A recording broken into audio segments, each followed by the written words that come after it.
News at noon starts right now. Happening right now, a development in the Ken Paxton impeachment trial in Austin. Deliberations have just begun. The senators have adjourned. Dan Patrick says they have until 8 p.m. tonight to deliver their verdict. He says if his office does not hear anything by then, they will come back tomorrow morning at 9 a.m. Paxton is facing 16 articles of impeachment, accused of misusing his office to help a friend and a political donor. We're going to have the latest on KSAT12 as well as here on KSAT12. San Antonio police, meantime, trying to learn more about how a call for help ended with officers shooting and wounding a man. Police responding to a domestic violence call at the time, trying to help a woman who told them she was being pistol whipped. Katrina Weber spoke with that woman who says she's not exactly surprised by how this all ended. Suspect turned toward the officer with a pistol pointed at the officer. Officer fired twice. Suspect was struck.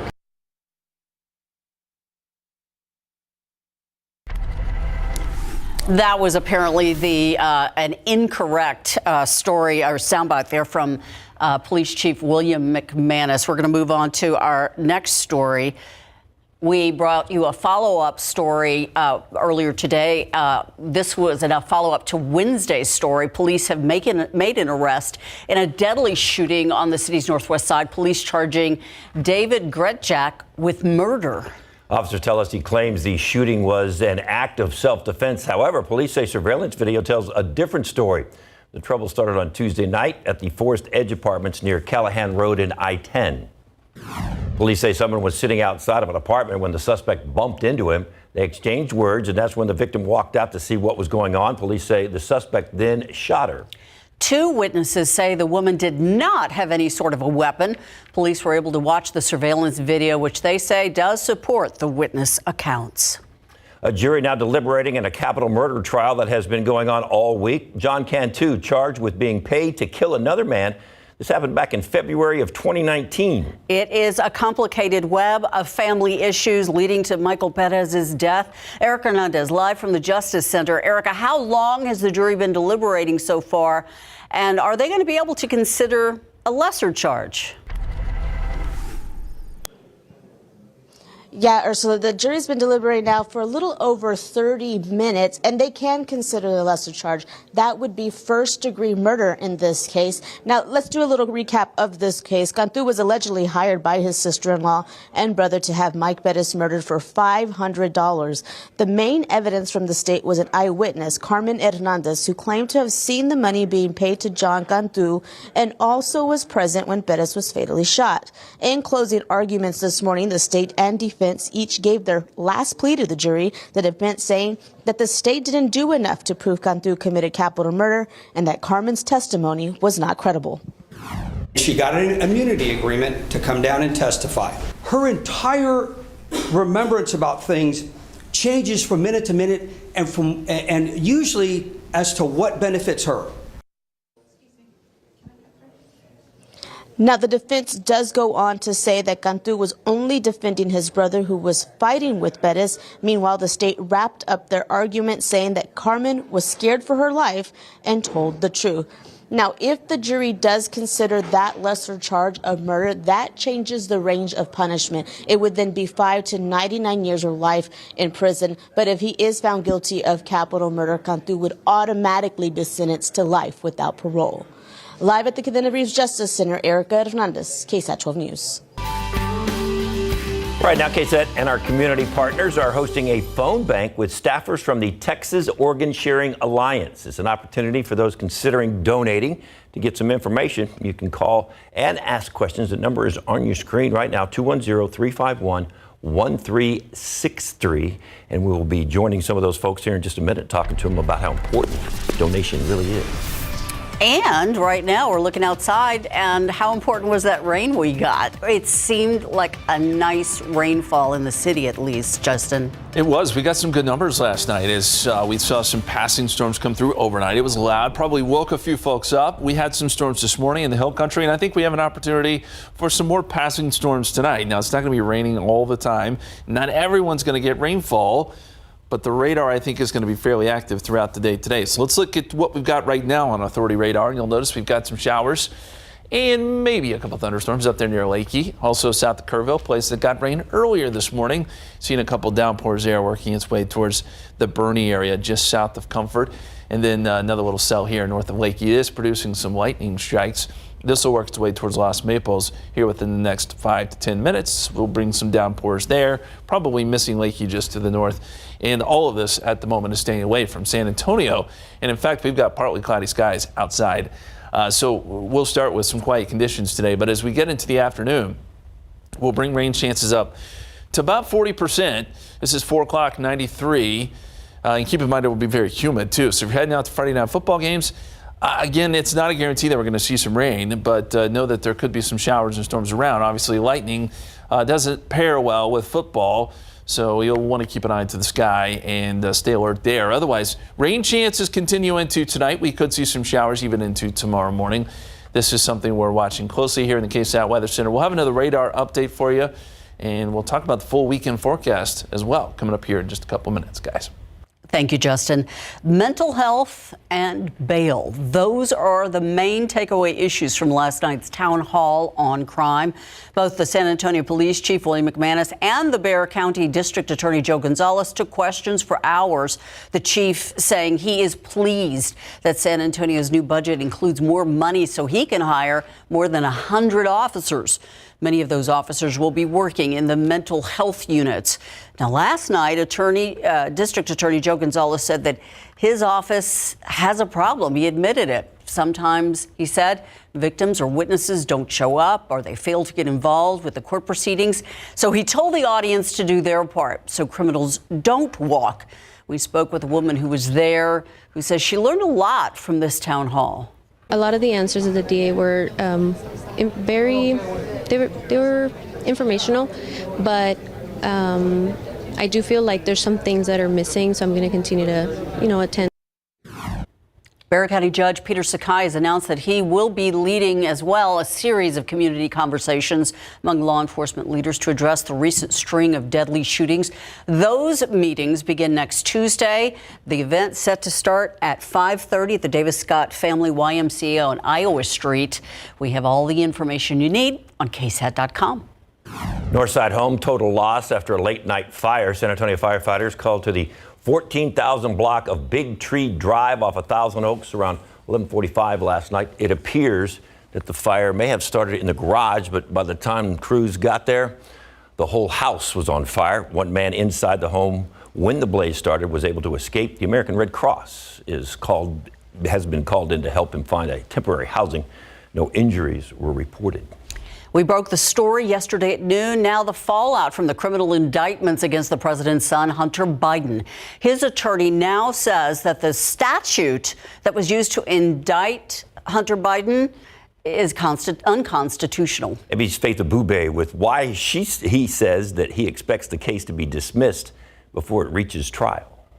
This morning, Hunter Biden's attorney is defending his client against a new federal indictment, claiming the new gun charges won't hold up in court. Hunter owned an unloaded gun for 11 days. There will never have been a charge like this brought in the United States. If convicted, the president's son could face up to 25 years in prison after special counsel David Weiss indicted him on 3 felony gun charges. He's accused of lying about his drug use on an application when he bought a gun in 2018.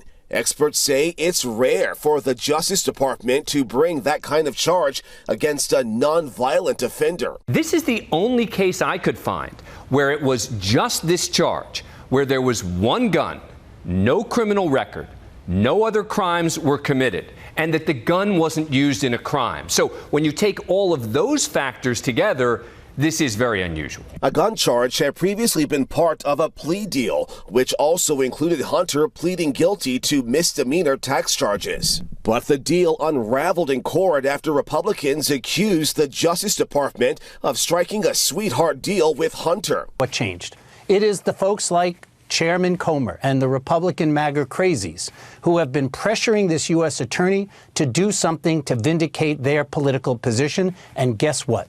They succeeded. David Weiss was appointed by former President Trump and was kept in the role after President Biden took office so the investigation could continue.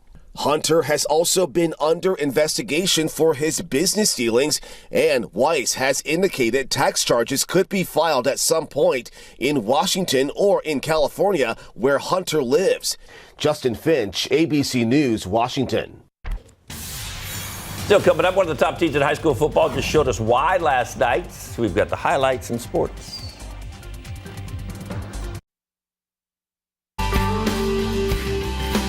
10,000 people. That is how many Texas patients are waiting for people to make the life-saving decision to become organ donors. And of those thousands of people on the transplant list waiting, 44% are Hispanic, a statistic that is especially important to highlight since it is Hispanic Heritage Month. And today, we're teaming up with our KSAT community partners to raise awareness about becoming a donor. Ursula Perry is now with more in the phone bank. Ursula. That's right. We're here with Chad Carroll, and he's wearing a very special T-shirt. Show your T-shirt off. Tell us why you're wearing a T-shirt like this. Yeah, we're here today with Texas Organ Sharing Alliance, based out of San Antonio, one of 3 organ procurement organizations in the state of Texas. And we are here to take folks' calls about organ, eye, and tissue donation with the hopes of informing and educating Central Texans on all things related to organ, eye, and tissue donation, and sign folks up who are interested in registering today. Now, your T-shirt is in Spanish, and you're is. trying to make a push to the Hispanic community because that is a problem that we uniquely have here in San Antonio, but across Texas. Absolutely. Over 40% of the 10,000 Texans awaiting a life-saving transplant are from Hispanic communities. So what better way to kick off Hispanic Heritage Month than talk about that in terms of the wait list here in Texas? But there's also an issue. For instance, I have a friend who is Hispanic, and 30 years ago, he got a family member to donate an organ. Had that family member not come forward, he knows he probably would have died because there just were no donors back then in the Hispanic community. Yeah, absolutely. And generally speaking, again, 10,000 Texans awaiting a life-saving transplant. The demand for organs far exceeds the number of organs available. So every registration counts. Every donor counts. One donor can save 8 lives through organ donation and improve the lives of up to 75 more with tissue and eye donation. So every donor counts, every registration counts. So when we're talking about registration, you can register now to give a kidney, a liver, that kind of a thing. But you also can give at the time of your death. You have to register for that as well. Correct. I think most people know about the registry when they renew their driver's license or ID card at a local DPS office. They ask you, would you like to register? If you say yes, you populate our registry. And when you pass, if the conditions exist for you to become an actual donor, then you do. You can also check out DonateLifeTexas.org for living donation opportunities. We have some information on there as well. The more information, the better. Thank you, Chad. We appreciate it. The phone number to call, 210-351-1363. A lot of people not on the phone right now. That's not what we want. Please call and find out more about this very simple thing that you can do to help our community. Thank you, Ursula. Outside with live cam. Look at those clouds. We've had some rain this morning, had some rain last night, maybe some more tonight. Whoa, what a great pattern we're in. It's so very different than what we've been used to, and we will certainly take it. Yes, partly cloudy right now, still pretty quiet here around San Antonio. The aquifer jumped up today. It's up 0.4 of a foot to 628.9. Good news, still a low number, but good news nonetheless. In your pollen count, molds are low, ragweed is low. It's possible molds could jump up a little bit more with some rain in the forecast. Question is when and where, and that's kind of a difficult thing to answer. We'll take a look, though, coming up.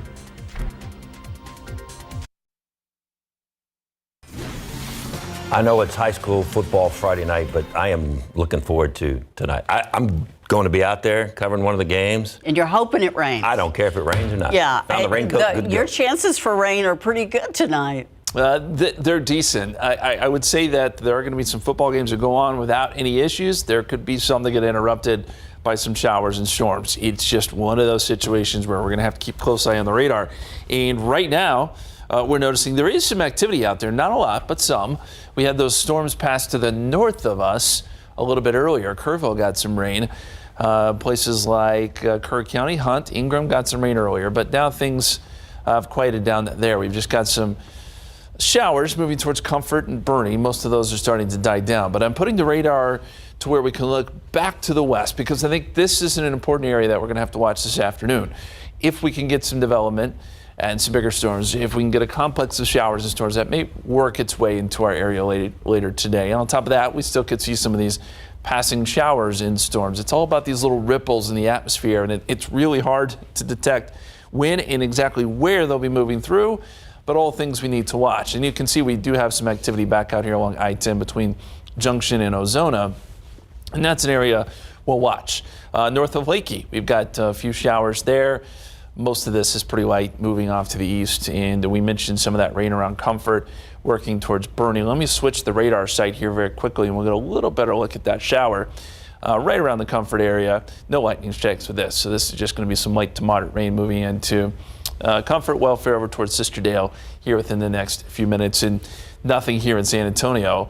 We got some storms overnight. They were loud. Folks across the southern part of the city and the county got some good rain. We estimated up over an inch down there near Bronig Lake, and Stinson got close to an inch of rain. Not a lot at the international airport, though, only about 0.02 of an inch overnight.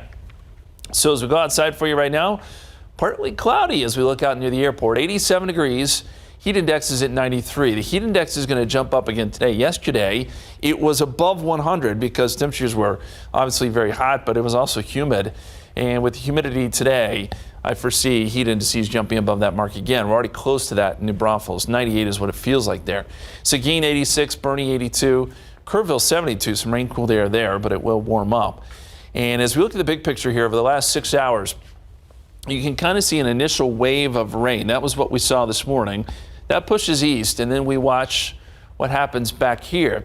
This is from the Storm Prediction Center. This darker yellow color represents a better risk of severe weather on a scale of 1 to 5, about a 2. That stretches from Midland, Odessa up to parts of eastern New Mexico and back down to just north of Del Rio. That's where we could get some of the bigger storms today that, again, could come together and then work towards our area tonight. Nonetheless, we have almost our entire area within the isolated risk for severe weather. It's low end, but we do need to mention it. Damaging winds and large hail would be the main threats, probably wind more so than hail, but both of those we'll watch for if we do get some bigger storms to develop. Let me show you one of our computer models, and let me also say that these have not been reliable. They're having a hard time with this weather pattern. It's just kind of messy, but it does show some isolated showers and storms showing up around 6 p.m. this evening. And then as we get into the overnight hours, it portrays some of those storms coming out of West Texas and perhaps working across our western counties. I think that's probably the best opportunity for heavy rain tonight will be west of San Antonio. Still, we have chance here, and this goes even into Saturday morning before a lot of this pushes south by Saturday afternoon. So rain chances, I think they're fairly low as we get to, say, towards 2, 3 o'clock, but we start to bump them up by dinner time. And I'm just going to keep them at 40% going into tonight. Calls for scattered showers and storms, hit or miss type stuff. Just be prepared for the risk of some storms. And again, some of those could be on the strong side. You're heading out to Friday night football games. Take the umbrella just in case. Kickoff, we're thinking about 90 degrees. Halftime, 84. And obviously, if there's lightning, then these games will get delayed. And very quickly, I did want to touch on the tropics. We have a new tropical depression out in the Atlantic. Lee, looking pretty ragged at this point. It's moving north. It's going to affect New England, bring some wind and rain there, but really starting to fall apart. So no worries on that front. As we look at the extended forecast, again, a good chance of rain this evening and tonight, and then by tomorrow, 89. A little cooler, 20% chance of rain, just 20% chance on Sunday, and then we clear out, dry out, warm up as we head into next week, guys. Sounds nice getting all that rain. Boy, do we need it, too. Yes. Hispanic Heritage Month beginning today. SA Live is celebrating with Michael Esterhage. Food. Of course. Mm-hmm. Oh, he's creating something. Oh, that looks thing? good. Yeah. Ooh, do you recognize this? It is a pumpkin whoopie pie. We're going to tell you all about this. Great deals going on. I have had those. They are good. Yes, indeed. Look at that beautiful dish here. A lot of great recipes that folks and even our guests today have learned from family and friends. So let us know. That's our question. Scan that QR code. What recipes have you learned from maybe your parents, your grandparents? Maybe you were in the kitchen with them. We want to know, and maybe you can give us a taste test as as well. Who knows? So I can't wait to taste this. Looks good. All right, enjoy that while we're gone. Thank you. Save me one. I will. He'll eat them all. Maybe. Hawks flying high Thursday night. BGC last night. We've got the highlights of that one, and some Owls were hooting it up at the Rock Pile. Coming up.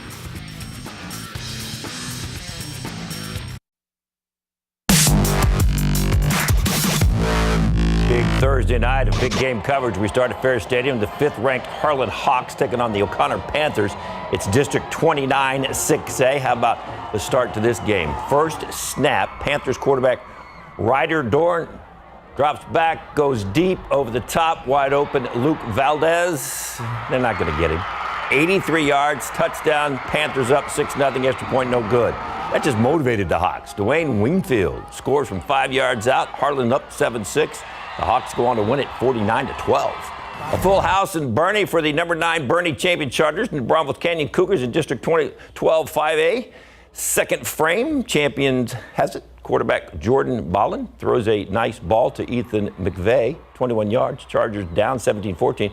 Nate Leonard and his Cougs respond, though. Senior running back Daniel Bashan dives in, 5-yard touchdown, 24-14 Canyon. Champion comes back to win it, though, 34-31 with a walk-off field goal.